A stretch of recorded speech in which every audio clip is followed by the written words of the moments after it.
Seguimos en esta serie, La Gran Caída y la Gracia que nos rescata.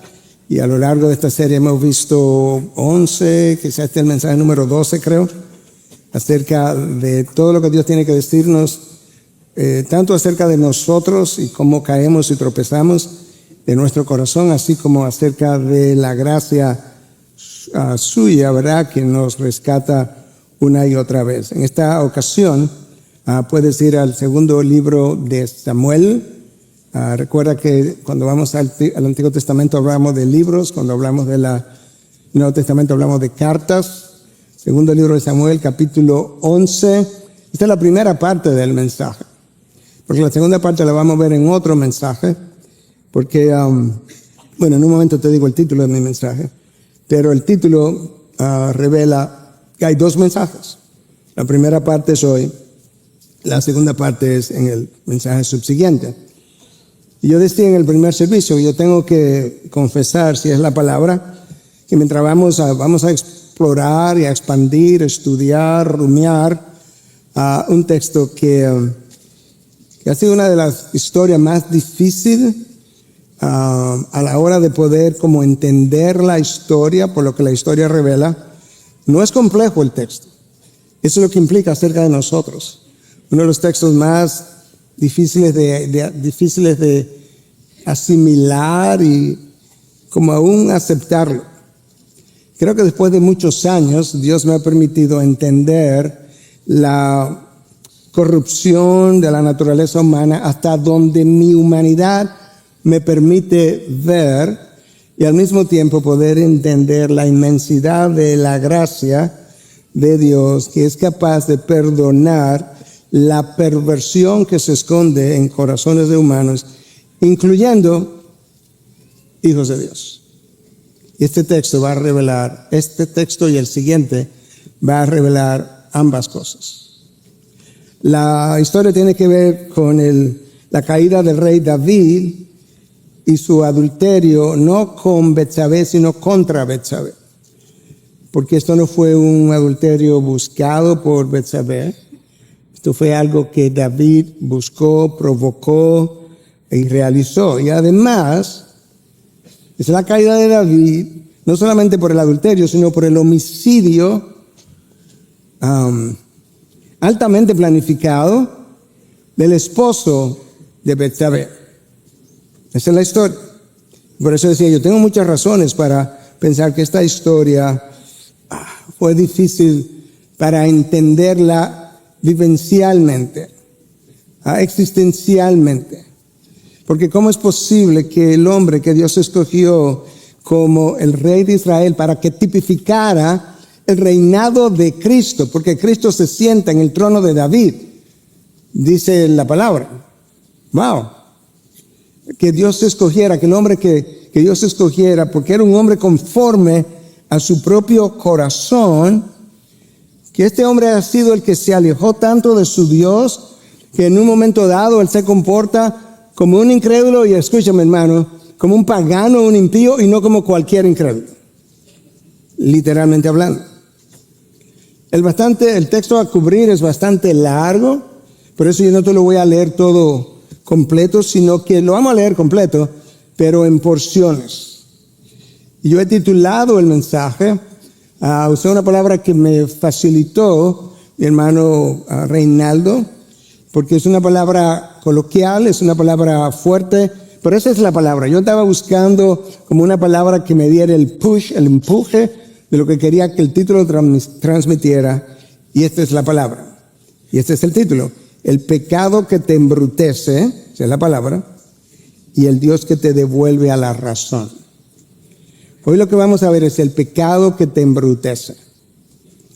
Y en el próximo mensaje veremos el Dios que te devuelve a la razón. Y yo sé que la palabra embrutece suena fuerte, pero es intencional, porque es la palabra que habla de la influencia y el dominio que el pecado puede ejercer sobre cualquier ser humano, creyente o no. Y con eso yo quiero que leamos los primeros 5 versículos de la palabra de Dios, del segundo libro de Samuel, capítulo 11. Aconteció que en la primavera, En el tiempo cuando los reyes salen a la batalla, David envió a Joab y con él a sus siervos y a todo Israel. Y destruyeron a los amonitas y sitiaron a Rabá. Pero, subraya todos los peros de la Biblia. Pero David permaneció en Jerusalén. Al atardecer, David se levantó de su lecho y se paseaba por el terrado de la casa del rey. Y desde el terrado vio a una mujer que se estaba bañando. Y la mujer era de aspecto muy hermoso. David mandó a preguntar acerca de aquella mujer. Y alguien dijo, ¿no es esta Betsabé, hija de Eliam, mujer de Urías, elitita? David envió mensajeros y la tomaron. Y cuando ella vino a él, él durmió con ella. Después que ella se purificó de su inmundicia, regresó a su casa.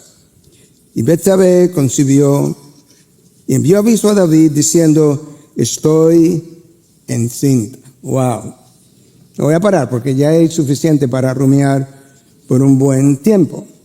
El versículo 1 nos dice que los sucesos que estamos leyendo ocurrieron en la primavera de ese año, cuando los reyes solían ir a la guerra. Claro, porque era el final de la estación lluviosa, ya las carreteras o caminos estarían en mejores condiciones, las temperaturas también. Entonces, estos eran los tiempos usuales. En ese tiempo, David envió a Joab. Tengo que hablarte un poquito de Joab en un momento. Él era el comandante del ejército de Israel, que se había distinguido. Y él se ganó esa posición por una batalla que él libró contra los amonitas anteriormente. Pero en este caso, David los envió a luchar contra esos amonitas y sitiaron la ciudad de Rabá. Este Joab era el hijo de la hermana de David. Era el hijo de la hermana de David, de manera que el comandante de los ejércitos de Israel era su sobrino, de acuerdo a 1 Crónicas 2, versículo 13 al 17. De nuevo, él fue colocado en esta posición de mando debido a su victoria, te había dicho de los amonitas, no, pero es contra los jebuseos, estoy autocorrigiendo. Una victoria vital, porque cuando Joab venció a los jebuseos, pudo recapturar la ciudad de Jerusalén. Cuando David fue hecho rey, los primeros 7 años de los 40 años del reinado, él en esos primeros 7 años tuvo que reinar desde Hebrón, porque no había podido llegar a Jerusalén, porque estaba capturada. Entonces, cuando esta victoria se da contra los jebuseos, Joab es el responsable de la victoria, y entonces ahora David pudo mudarse de Hebrón, una ciudad importante, porque ahí se enterró a Abraham, a Isaac y a Jacob y sus esposas, de manera que él se muda a Jerusalén, y de ahí en adelante la ciudad se llamó la ciudad de David, y él reinó los últimos 33 años desde ahí. Primera de Crónicas 11, del 4 al 9 nos dice que fue llamada ciudad de Jerusalén después de esa ocasión. Ahora nota, en el versículo 1, todavía estamos en el versículo 1, que hay un pero. Y yo te decía que le ponga atención a los peros de la Biblia, porque nosotros creemos en la inspiración verbal de la Biblia. Eso implica que cada palabra que está en la Biblia, en el lenguaje original, fue escogida de alguna manera, inspirada por Dios en estos hombres, y los peros de la Biblia tienen mucha importancia. Este pero no está ahí por accidente. Mientras ellos se fueron a la guerra, pero David permaneció en Jerusalén. La palabra no está diciendo algo que a ustedes, ¿verdad?, que están leyendo el texto así por primera vez, quizás no están familiarizados con detalles, quizás no le haga como que no le llame mucho la atención, no le choque. Pero eso que David hizo no era usual en esta ocasión. David usualmente, él solía ir a la guerra liderando sus guerreros. David era un hombre de guerra. Él le pidió a Dios que entrenara sus manos para la batalla. Tú puedes leer que en 2 Samuel 5:8 David fue con sus guerreros. En 2 Samuel 8, del 1 al 14, David fue con sus guerreros. En capítulo 10, versículo 7, David fue con sus guerreros. En esta ocasión, David se quedó en Jerusalén. No nos dice nada más, quizá no hay ninguna razón en particular. Yo voy a especular, subraya, voy a especular que quizás, subraya quizás, David ya había comenzado a relajarse en cuanto al cumplimiento de sus responsabilidades. Número 1. Y quizás al relajarse con el incumplimiento de sus prioridades, comenzó a invertir sus prioridades. Yo digo eso porque una de las cosas que he observado en consejería, a lo largo de los años, tú vas aprendiendo, vas observando, vas como guardando cosas en el archivo, vas archivando, que cuando las personas comienzan a enfriarse con relación a las cosas de Dios, una de las primeras cosas que tú comienzas a ver es una inversión de sus prioridades. Quizás en un momento dado, Dios estaba en un lugar prioritario. Tu oración, tu tiempo con Dios, tu estudio bíblico, tu asistencia a la iglesia, el deseo de cantar, el deseo de oír la Biblia, el deseo de leer la palabra. Pero de repente eso como que comienza a mermar. Y asimismo, tú tenías cosas que eran tus responsabilidades primarias que tú disfrutabas, ahora no tanto. La hago como eso, una responsabilidad, no como el fruto de una relación creciente con Cristo. Quizás comenzó a pasar algo así en David. Lamentablemente, el hecho de que David esta vez no cumpliera con una responsabilidad que en ocasiones anteriores y repetitivas él había cumplido, creó todo el problema. El versículo 1, versículo 2. David se levantó de su lecho. Obviamente, probablemente por otra cosa que te voy a mencionar, era de noche. David estaba en su cama. Usualmente la gente no dormía siesta en el pasado, pero aparte de eso, el texto dice que David, escucha, se paseaba por el terrado de su casa. No fue que David salió, dio un paso para acá, vio hacia abajo, otro paso para acá, bueno, no hay nada, no. El texto dice que se paseaba. Creo que eso captura bastante bien lo que los estudiosos del hebreo nos dicen, y es que esa palabra en el hebreo implica justamente eso, pasearse de un lado a otro. Mientras él estaba haciendo eso, él vio a una mujer que se estaba bañando. Ahora, escucha, los reyes solían construir sus casas en las colinas más altas. Si vas a Israel te darás cuenta, Israel es un terreno con colinas. En la colina más alta estaban las casas de los reyes. De manera que David iba a poder, desde su casa, desde su terrado, ver hacia abajo y ver otras casas. Este día había una mujer bañándose. Tú dirías, pero ¿por qué se bañaban afuera? Porque siempre se bañaban afuera todo el mundo, no había plomería interior. Se bañaban usualmente en las horas de la noche, donde pudieran estar más ocultas las personas, usualmente con cierto grado de encerramiento de verjas. Pero si estás arriba, tú puedes ver hacia allá. Y David vio a una mujer muy hermosa. Déjame leerte este comentario. Viene de, valga la redundancia, de un comentario que se llama The Enduring Word, acerca de la belleza que David vio. ¿Okay? David miró a Betsabé y dijo, belleza. Pero Dios lo vio como algo feo, lo que estaba a punto de ocurrir.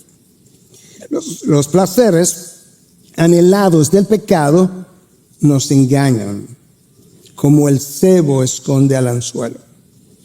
Debemos llamarlo como Dios lo llama, pecado. Queremos llamarle, fue una aventura. Dios dice, no, fue un adulterio.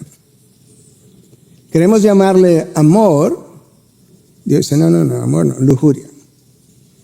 Queremos llamarlo sexy, no, seductor. Queremos llamarlo romántico, pero Dios le llama ruina. Queremos llamarlo destino. Bueno, no quise, pero el destino así lo quiso, pero Dios le llama destrucción. Fin del comentario.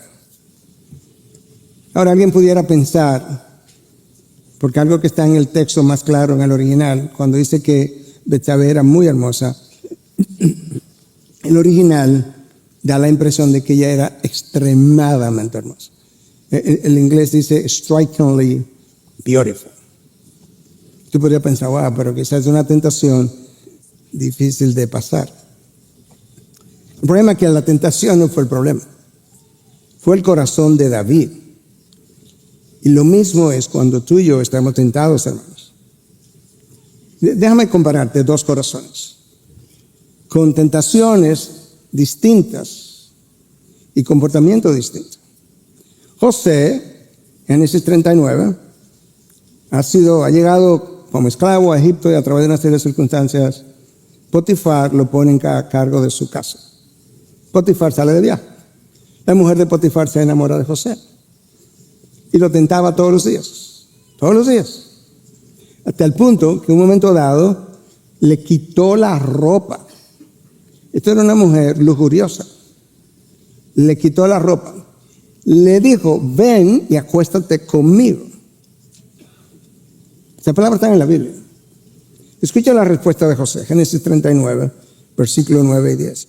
¿Cómo entonces podría yo hacer esta gran maldad, subraya eso, y pecar contra Dios? Y ella insistía a José día tras día, pero él no accedió a acostarse con ella o estar con ella. ¿Tú ves la diferencia? Betsabé no tentó a David. No trató de seducir a David. No. Esta otra sí. Violentamente. Día tras día. ¿Y qué hizo la diferencia? El corazón de José y el corazón de David. José temió a su Dios en vez de disfrutar el pecado que la tentación le ofrecía. La mujer de Potifar tentó a José. José no le puso la mano y se rehusó estar con ella. David fue tentado por una mujer que está lejos de él, que la vio accidentalmente, y el texto dice que él mandó a buscarla y ellos fueron y la tomaron.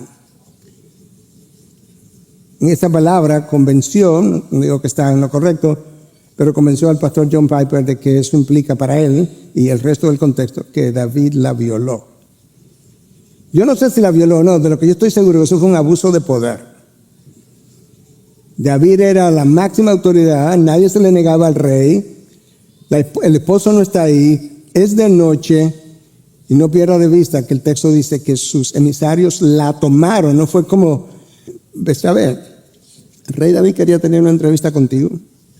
No, eso no fue como fue, eso no es lo que el texto dice. Bueno, y estaba afuera, como te dije, no había plomería interior, era de noche, porque David se levantó de su cama, y ahora veamos la reacción de David. Ver a Betsabé sin intercambiar palabras en la oscuridad de la noche fue suficiente para que la lujuria de David se levantara. Yo no sé si mientras él se paseaba en el terrado, si él estaba calculando, ¿lo hago, no lo hago? Y si lo hago, ¿cómo lo hago? Entonces él comienza su idea. Impresionantemente, casi todas las tentaciones vienen como con una ligera pregunta. ¿Quién es ella? Alguien dijo, ¿no es esta Betsabé, hija de Eliam, mujer de Urías, elitita? Hermano, no puede ir muy rápido cuando lees la Biblia, tiene que pararte, porque es que Betsabé es identificada como hija de Eliam y mujer de Urías, elitita. Todo eso tiene sentido. Porque resulta que Eliam era uno de los 30 hombres valientes de David, de los más confiados y de los más fieles al rey. De manera que la identificación le está diciendo, David, oye, ella es hija de Eliam, pero además ella es hija de Urías, otro de los 30 hombres más valientes y más fieles a David. Pero no solamente Urías, es Urías elitita. ¿Y qué hace ese apellido ahí? Bueno, mucho, porque Urías es identificado 5 veces en el texto de hoy, capítulo 11. En cada ocasión dice Urías elitita, versículo 3. Urías elitita, versículo 6, Urías elitita, versículo 17, versículo 21, versículo 24. ¿Qué es lo que me están tratando de transmitir? Bueno, este era un hombre que pertenecía a la tribu o el imperio, porque a veces se le llama imperio, de los hititas o de los heteos, enemigos de Israel. Urías elitita había renunciado a su tribu, había venido y le juró lealtad a David y se unió al ejército contrario a su tribu, como uno de los 30 hombres valientes de David. David, tú estás preguntando por la hija de Eliam y por la hija la esposa de Urías. ¡Wow! Pero David, consumido por su lujuria y su pasión, procedió a mandar a buscar a la hija y a la esposa de dos de sus 30 hombres más valientes y más leales al rey David. ¡Wow! Pero no es David un hombre conforme al corazón de Dios. Bueno, en un momento.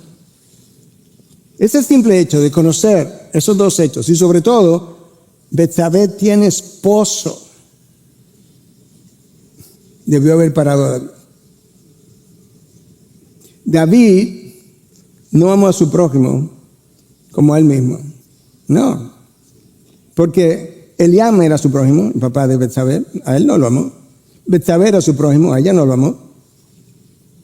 Urías era su prójimo, a él no lo amó. Bueno, pero esto lo enseñó Cristo. No. Levítico 19:18 dice, ama a tu prójimo como a ti mismo. Eso es parte del Pentateuco, el principito de la palabra, parte de la ley de Moisés. Cristo vino después y ratificó el mandamiento.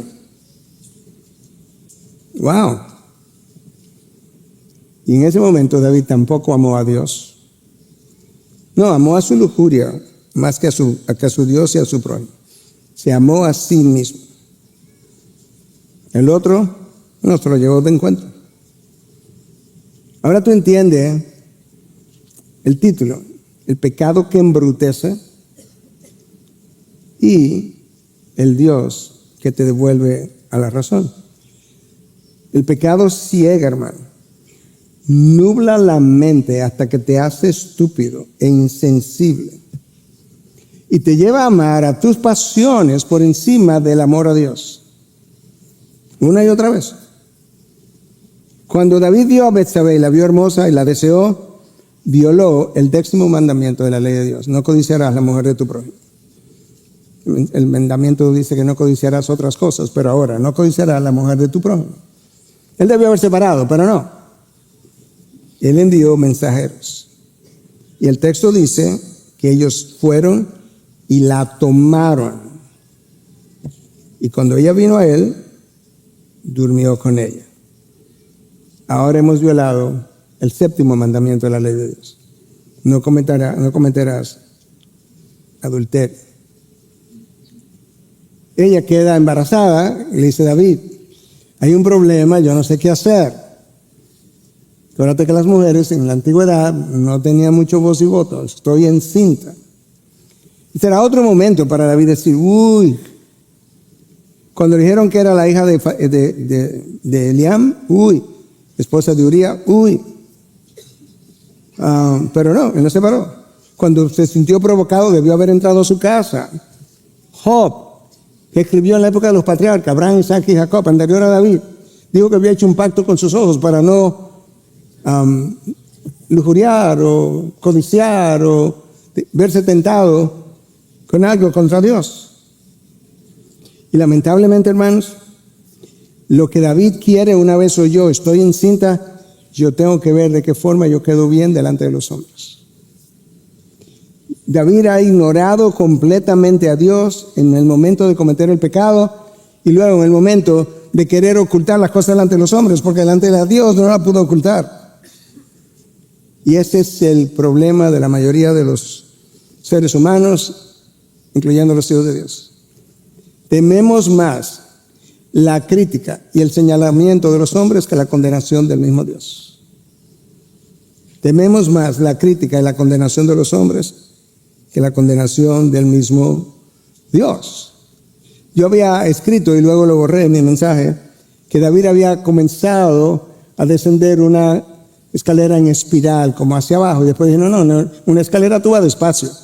David se va deslizando en la cadena del pecado a toda velocidad, sin que nadie lo pueda parar. Esto es como él va. Y déjame decirte, el pecado de David no comenzó esa noche. O sea, la lujuria de David no comenzó esa noche. No, porque para eso tenemos la palabra, el registro. Además, se sabe que tú no estás caminando bien con Dios, te acuesta una noche y te vuelve loco en medio de la noche. Eso no ocurre. Tú vienes insensibilizándote. Tú vienes alimentando tu lujuria. Pero como eso es una apreciación de consejería, tenemos que irnos al libro. Antes de Betsabé, David había acumulado 7 esposas y 11 concubinas. 18 mujeres no pudieron placar la lujuria de David. Te voy a dar los nombres de algunas de las mujeres. Mical era hija de Saúl, o Mical, la primera esposa de David. Abioán fue otra de ellas. Abigail, que la menciono, te doy detalles porque es más conocida, fue esposa del insensato Nabal.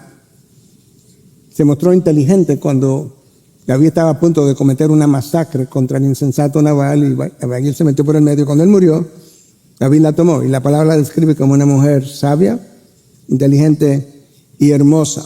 Buen gusto, David. Próxima mujer, Macá. Macá aparentemente era gentil.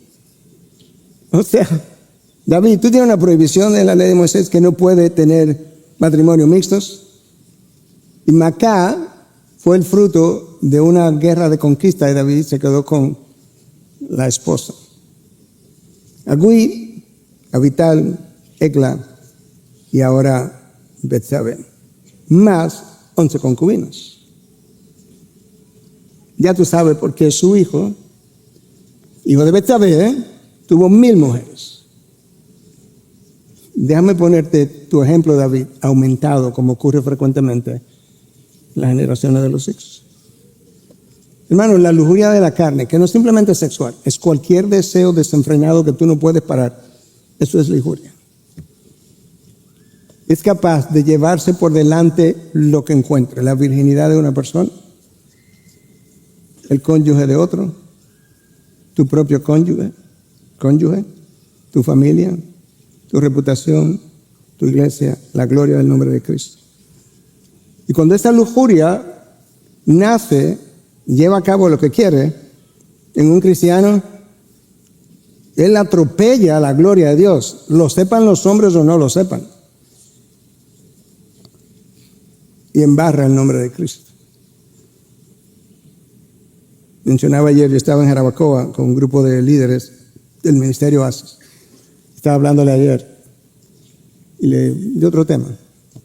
Le decía, mi padre trató de vivir por estos principios.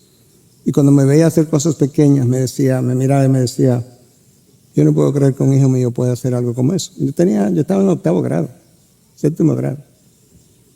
Y yo me imagino a Dios en ocasiones mirando hacia abajo y pudiéndome decirte, yo no puedo creer que un hijo mío haga algo como eso. David, yo no puedo creerlo. Wow. David, dice este otro comentario, vio la sexualidad humana, como la ve mucha gente hoy en día, como una forma de experimentar placer. Como los viernes en la noche que los hombres iban a beberse unos tragos y venían a veces temprano. Nos vamos a ir una tardecita, nos escondemos, regresamos temprano, queda oculto. En vez de verlo, el placer sexual como el cemento que une una relación de una sola carne. El problema está que la ceguera moral y espiritual, cuando está en medio de su pecado, dice un gustazo, un trancazo. Dios dice una indolencia, muchas consecuencias. Una indolencia, muchas consecuencias. Y David se comportó como un indolente para el final de todo. Versículo 6. De acuerdo con este versículo del texto de hoy, David envió un mensaje a Joab. Envíame a Urías, el hitita. Y Joab envió a Urías a David. La narración continúa, versículo 7. Urías llega. David, ¿en qué puedo servirle, por así decirlo? Y él le pregunta por Joab, por el pueblo y el estado de la guerra. No, David, tú sabes, economízate las preguntas. Tú sabes que tú no lo mandaste a buscar para eso. Tú tienes un plan y lo estás persiguiendo. Entonces, conocer estas cosas de nuevo no era su intención. Pero David está embrutecido por su pecado. La capacidad del pecado de engañarte a ti y a mí es algo que trasciende el entendimiento. Adán y Eva, creados sin pecado, tienen una relación con Dios, hablan con Él, caminan con Él, día a día, tú a tú. Y viene una serpiente sobre la cual ellos tenían poder, potestad. Hasta ese momento. Y le dice algo contrario a lo que Dios le había dicho, y le creen a la serpiente. Yo puedo entender algo de eso, simplemente porque en ocasiones tuve un paciente que tiene confianza en ti y sale y hay alguien que nunca ha abierto un libro de medicina, le dice todo lo contrario, él hace lo que el otro le dijo y no lo que el médico en quien él confiaba le había dicho. Pero por lo menos yo soy un hombre falible, no Dios. Sansón perdió su vida coqueteando con Dalila. Antes que eso, Esaú, nieto de Abraham, hijo de Isaac, hermano de Jacob. Él tenía la primogenitura, eso implicaba muchas cosas. Tú heredabas la mayoría de las cosas en la familia. Y él vendió su primogenitura por un plato de lenteja. ¡Wow! Juan el Bautista. Te diré, ¿qué le pasó a Juan ahora, pastor? ¿Con qué usted va a salir? Bueno, espérate. Juan es el introductor del Mesías. Él está en el río Jordán. El cielo se abre. Él oye una voz que dice, este es mi hijo amado en quien tengo complacencia. La paloma desciende. El texto de Juan dice que él vino bautizando para bautizar a Jesús e introducirlo a la nación de Israel. Él sabe quién es Jesús. Él cae preso.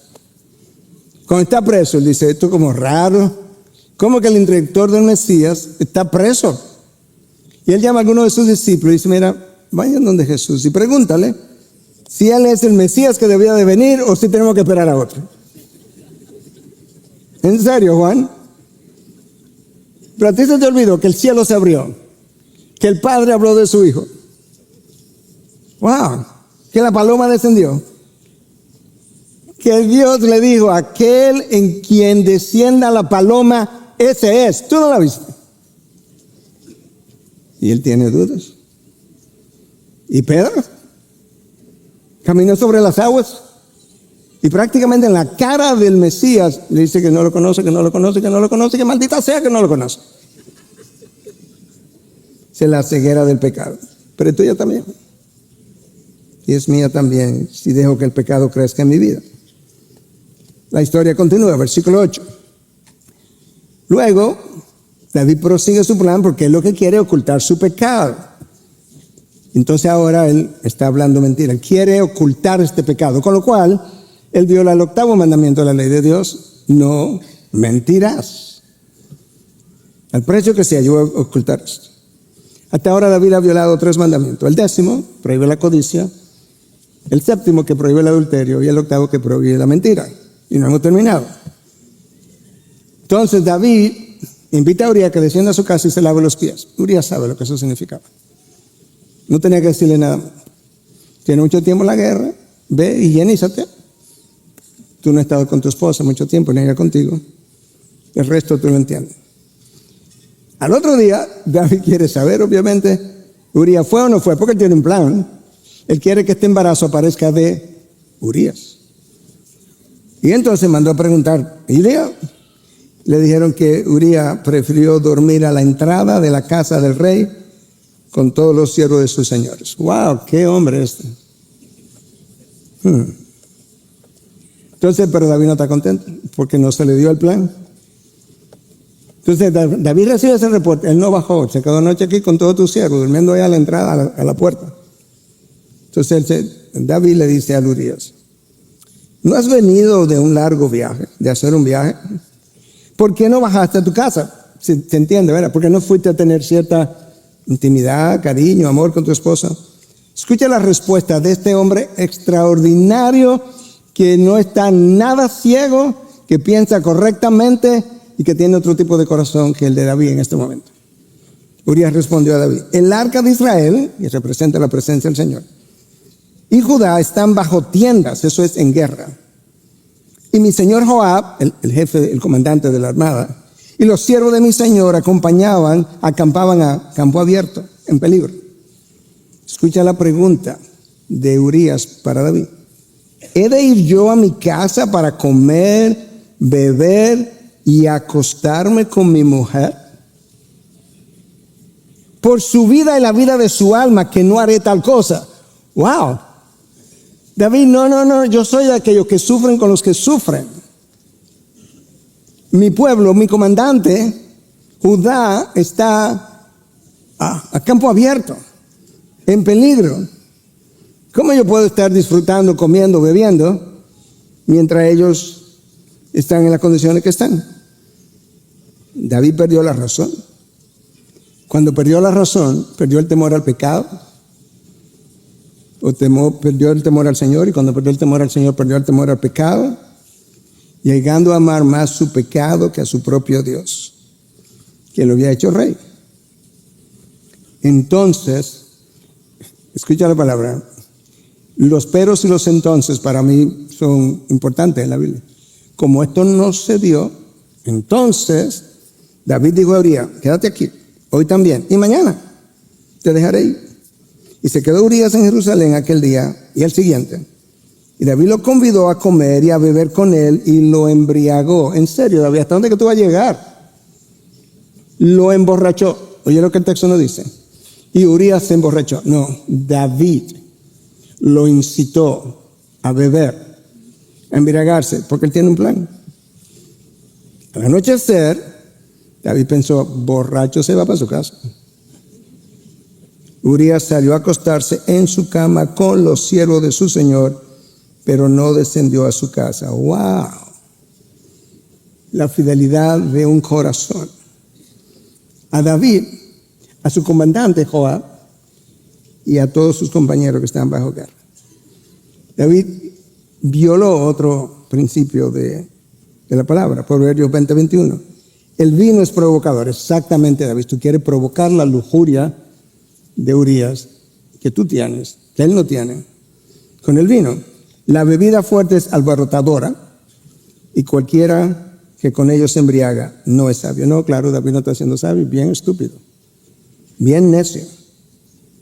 Isaías 5:11. Ay de los que se levantan muy de mañana para ir tras la bebida, de los que se trasnochan para que el vino los encienda. Tú sabes eso, David, el vino enciende. Médicamente hablando, ¿sabes lo que es lo que el alcohol hace? Deprime los centros de inhibición. El azor no es un estimulante, es un depresor. Deprime los centros de inhibición y tú quedas desinhibido. Y por eso es que la gente ve a alguien tomando y dice: está contentón el muchacho. Él se está desinhibiendo. Eso es lo que hace. No funciona. El hombre no bajó a su casa. Y entonces, bueno, que yo tengo que esconder mi pecado, pero va a costar mucho. No importa, pero yo no puedo pagar el pecado de que la gente se entere. Entonces, ¿cuál sería? Bueno, si no puedo hacer lucir que el embarazo parezca de Urías, lo mando a matar. Versículo 14 al 16. A la mañana siguiente, David escribió una carta a Joab, el jefe, el comandante de los ejércitos. Le envió por mano de Urías. En la carta había escrito: pongan a Urías al frente de la batalla más reñida y retírense de él para que sea herido y muera. ¿En serio, David? Sí, porque es que yo tengo que guardar la apariencia ya. Esto es lo que se llama un plan macabro, pero al mismo tiempo estúpido. Porque David está tan ciego con su pecado que él escribió la carta, pero ¿sabes qué? Tomó la carta y se la puso en las manos al que iban a asesinar.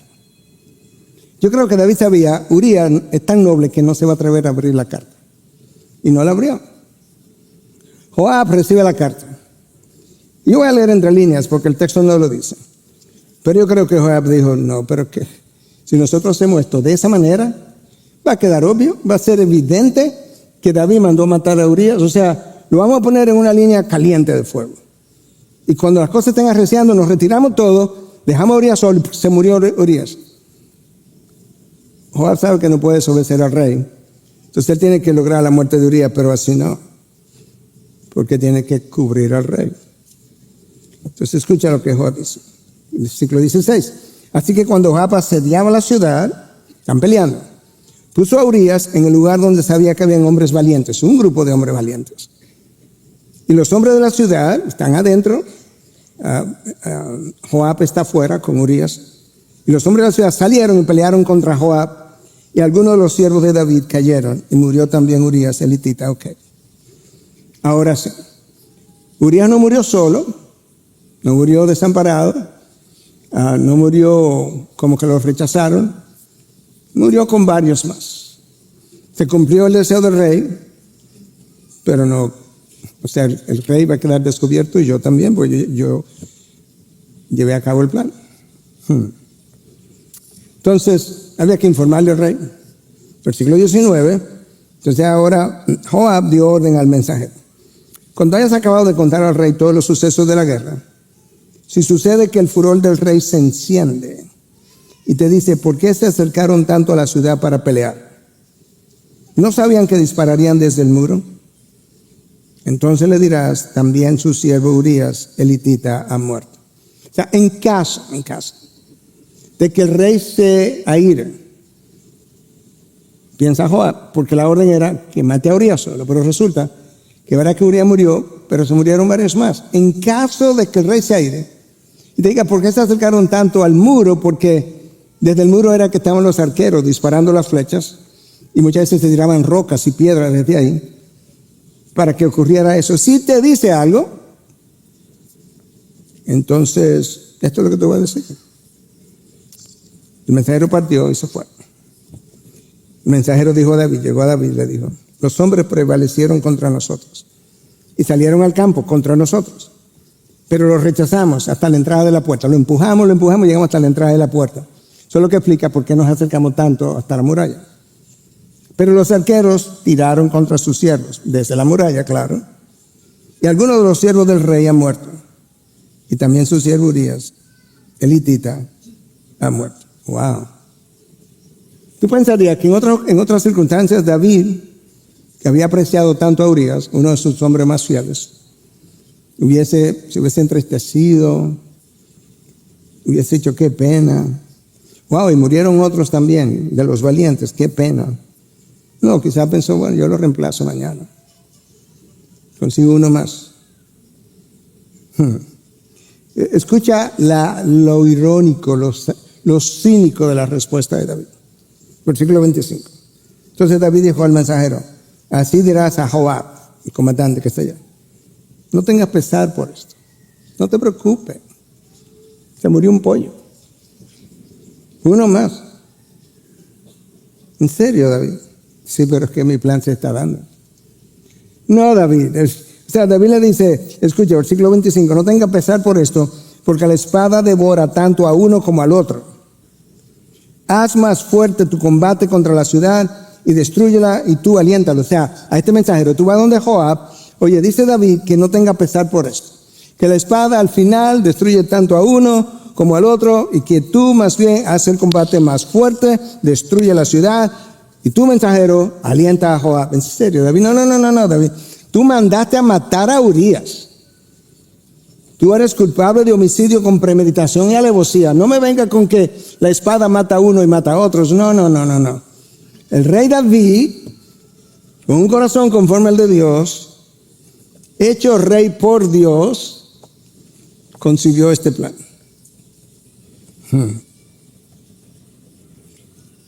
David sabía que esto fue obra de sus manos. Y ahora David es culpable de violar el 6º mandamiento, que dice no matarás. Violó el 9º, no codiciarás a la mujer, el 10º, no codiciarás a la mujer de tu prójimo. Violó el 7º, no cometerás adulterio. violó el 8º, no mentirás. Violó el 6º, no matarás. Sí, pero él es más culpable todavía. Porque hay otras prohibiciones que no están en los 10 mandamientos, pero que están relacionadas. Él es culpable de lujuria, de conspiración malvada, de embriagar a otro. Y si eso no fuera suficiente, él es culpable de haber violado el primer mandamiento de la ley de Dios, que dice: amarás a Dios sobre todas las cosas. Él no ama a Dios sobre todas las cosas. Él amó su pecado, su pasión, su lujuria. Y tampoco amó a su prójimo, como lo dice Levítico, como lo dijo Cristo. Esos son los 2 mandamientos. Esos 2 mandamientos que David violó, amar a Dios, amar a tu prójimo, son los 2 mandamientos que Cristo usó para resumir toda la ley y los profetas. La Biblia entera es un footnote, es un pie de página a esos 2 mandamientos. Cualquier cosa que tú leas en la Biblia, literalmente, buena o mala, tiene que ver o con el primero, Dios, o con el segundo, tu prójimo. ¡Wow! Eso es lo que Pablo llama en el libro de los Gálatas la ley de Cristo. Cuando él dice: nosotros no estamos bajo la ley. Pues somos libres. No, pero. Tú eres libre del pecado, pero tú no puedes gozar tu pecado, vivir en libertinaje, porque nosotros estamos bajo la ley de Cristo. ¿Y cuál es la ley de Cristo? Esos 2 mandamientos: ama a Dios sobre todas las cosas y al prójimo como a ti mismo. En estos momentos, David se está comportando como un hombre necio, cegado, embrutecido por el pecado, no conforme al corazón de Dios, sino conforme a su propio corazón, con una conciencia no endurecida, cauterizada. Ni la muerte le importó, con tal de que mi pecado no se sepa. Seguimos aplicando los textos. Lo peor de todo es, hermano, que ese es tu corazón y el mío. Si tú y yo comenzamos a coquetear con el pecado y permitimos que los deseos de la carne comiencen a fortalecerse por encima de los deseos del Espíritu, Gálatas 5:17, los deseos de la carne se oponen a los deseos del Espíritu, los deseos del Espíritu se oponen a los deseos de la carne, por tanto no pueden hacer lo que quieren. Lo peor de todo cuando eso ocurre es que nosotros somos capaces de convertir las buenas cosas que Dios nos da en el mundo para que las disfrutemos, somos capaces de convertirla en pecado y en ídolos. Las mejores. Sí, pero que Dios nos dio eso en el mundo para que lo disfrutemos. Sí, pero con otro corazón. No así. Pastor, y si eso es tan sutil que yo no me doy cuenta, ¿cómo me percato a tiempo? Bueno, no es tan difícil tampoco. Lo que pasa es que no lo queremos ver, ¿no? Cuando te das cuenta, quizás nunca te has dado cuenta porque no estabas ahí, pero sí estaba. Cuando te das cuenta que hubo un momento en tu vida donde te motivaba mucho la lectura de la palabra, la exposición de la palabra, el venir a estar con tus hermanos, el enseñar a un grupo pequeño, o el predicar, o cualquier otra cosa relacionada con Dios, y de repente eso como que no está ahí, pero es más como una responsabilidad que un deseo, que una pasión. Entonces sabes que te has comenzado a deslizar. O como lo describió Susana Wesley a uno de sus hijos, Charles y John Wesley. Uno de ellos dos, no recuerdo cuál. Me preguntó: mamá, ¿qué es el pecado? Y ella comenzó a definirse, te lo he dado otras veces, pero te lo resumo en esencia lo que le estaba diciendo. Mira, hijo, cualquier cosa que comience a empoderar tu carne por encima del espíritu, o que comience a robarte, aquí está la clave, la pasión por Dios, o comience a disminuir tu sensibilidad hacia las cosas de Dios, eso para ti es pecado, no importa cuán bueno sea. Wow. Algo que Dios te haya dado en el mundo para que lo disfrute, no importa lo bueno que es. Si ha comenzado a quitarte sensibilidad por las cosas de Dios, eso es pecado para ti. ¿Y cómo qué, pastor? Bueno, te voy a decir. Redes sociales tienen su valor. Para mí me dan mucho valor cuando yo investigo una serie de cosas. Viajes, ir de compras, tu hobby, Tu trabajo secular debiera darte deseo de hacerlo. Yo gozo mi trabajo como médico. Hacer dinero, conversaciones triviales, superficiales, sin sentido, sin propósito. Las películas, los deportes, las series. Cualquier cosa de esa te motiva más que Dios. Escúchame, hermano, pastoralmente, de verdad te lo digo, tienes un ídolo. La única manera en que no tienes un ídolo con cualquiera de esas cosas es si tu pasión por Dios está muy por encima de cualquiera de esas cosas. De manera que hay un lugar para ellas, pero por debajo de Dios. No en competencia con Dios. Y ese ídolo hay que destruirlo porque tarde o temprano te va a destruir a ti. Y ponía como ejemplo, la persona que me ve como cardiólogo me dice, Miguel, tienes que ejercitarte, es bueno como ejercicio cardiovascular, excelente. Por tanto, el gimnasio puede ser muy bueno, pero para la mayoría de las personas es un ídolo, porque no es un ejercicio cardiovascular. Versículo 26, al oír la mujer de Urías que su marido Urías había muerto, hizo duelo por su marido. El texto no nos dice, yo me imagino, muy triste, llantos. David una sola gota no derramó por su esposa. No es como que David pudo haberle dicho, habiendo estado con ella íntimamente, uy, cuánto lo duelo, cuánto me duele. No, él está contento. Él oyó las palabras que quería oír. Se murió Urías. Eso es lo que yo andaba buscando. Lo peor de todo es que sabe que se va a mudar con David. No tenía la menor noción de que su marido no estaba con ella porque David lo mandó a matar. Y David estaba complacido porque, ¿sabes qué? Funcionó mi plan. Incluso no hubo que retirarse y dejar a Urías solo para que quedara claro. No. Murieron varios. David no vio su codicia, su adulterio, su mentira, su homicidio, nada de eso. Versículo 27. Cuando pasó el luto, David mandó a traerla a su casa. Ella fue su mujer y dio a luz a un hijo. El hijo no vivió, lo vamos a ver la próxima vez.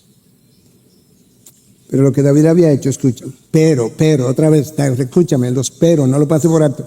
Pero lo que David había hecho fue malo a los ojos del Señor. No, el Señor está airado. Cuando tú pasas el capítulo y comienzas a leer, próximo pasaje, cuando finalmente Dios le devuelve la razón a David, tú comienzas a leer. Tú no fui yo que te hice rey de Israel.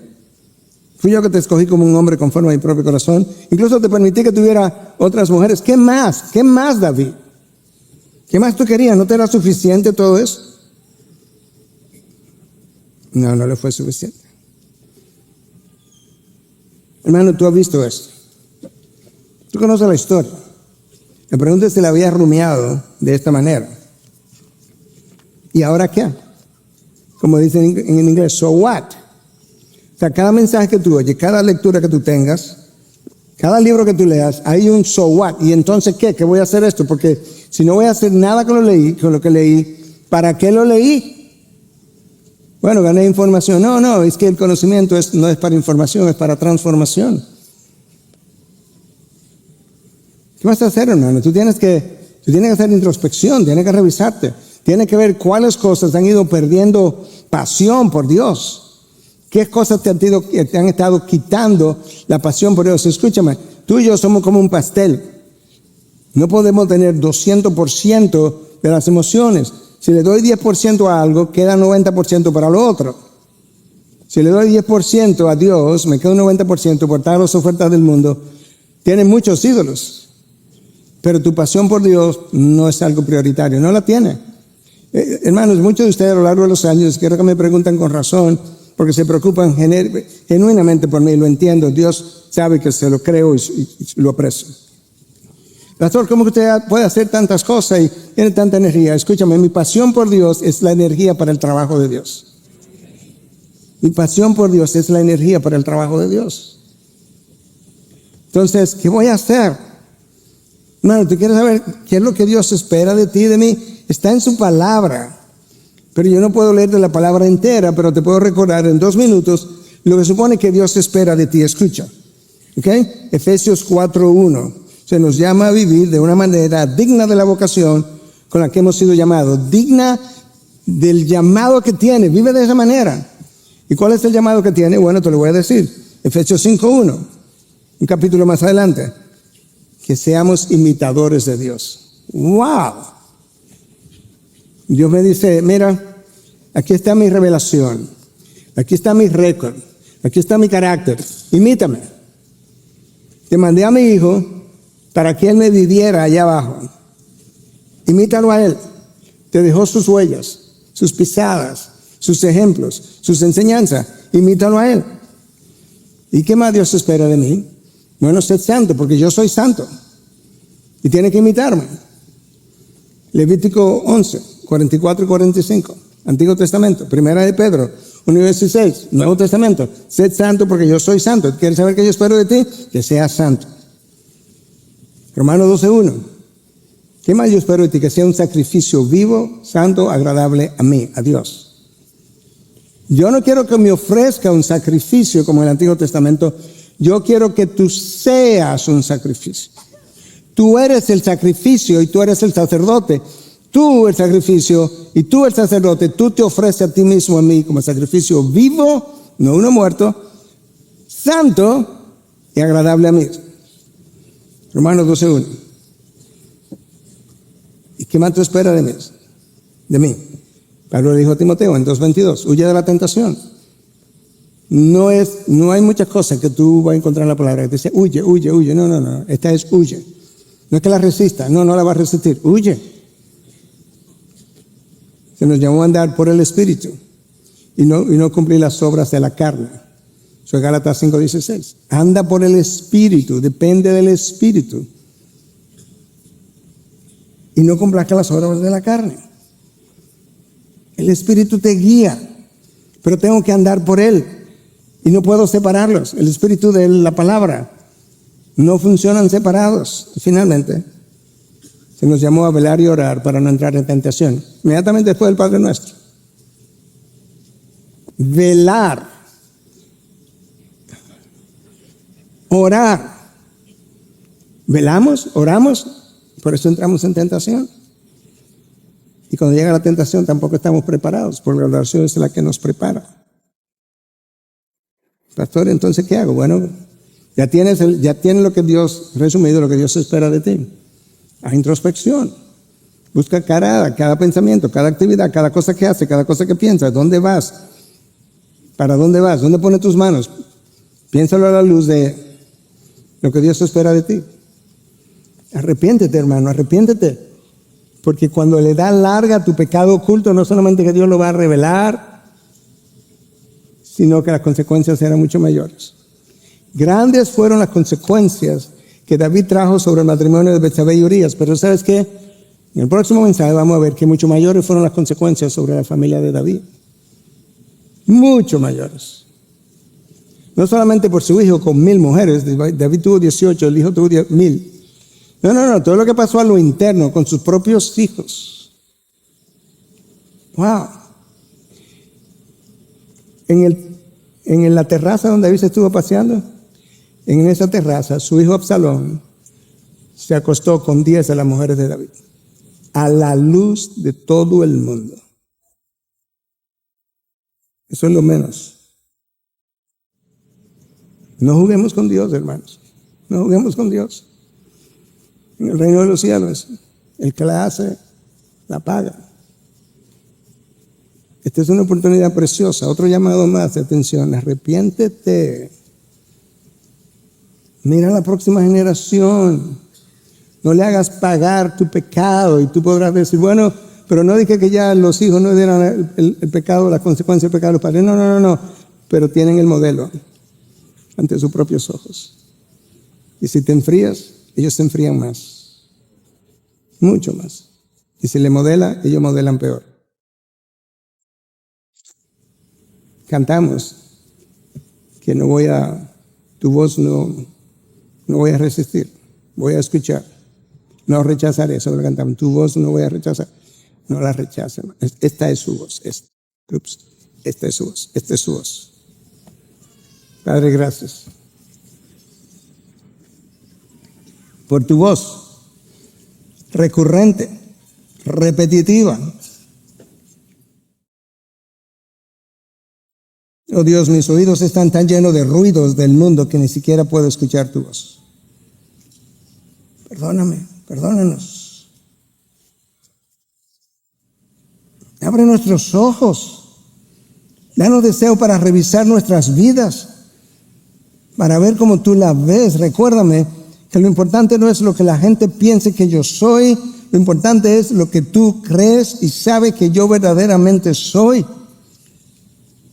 Dame una visión grande de ti para que yo no tema a los hombres. Tú eres tan pequeño que los hombres, su opinión luce tan grande, continuamente preocupado por la opinión de los hombres, con poca preocupación acerca de no solamente lo que tú piensas de mí, pero la condenación que puedes traer sobre mí. Perdóname, Dios. Y recuérdame que soy un hombre conforme a tu corazón, como David, escritor de salmos, de la mayoría de los salmos de tu Biblia. Pudo llegar donde llegó. Pobre de mí si descuido mi vida. Rededica tu vida al Señor. En Cristo Jesús. Amén. Amén.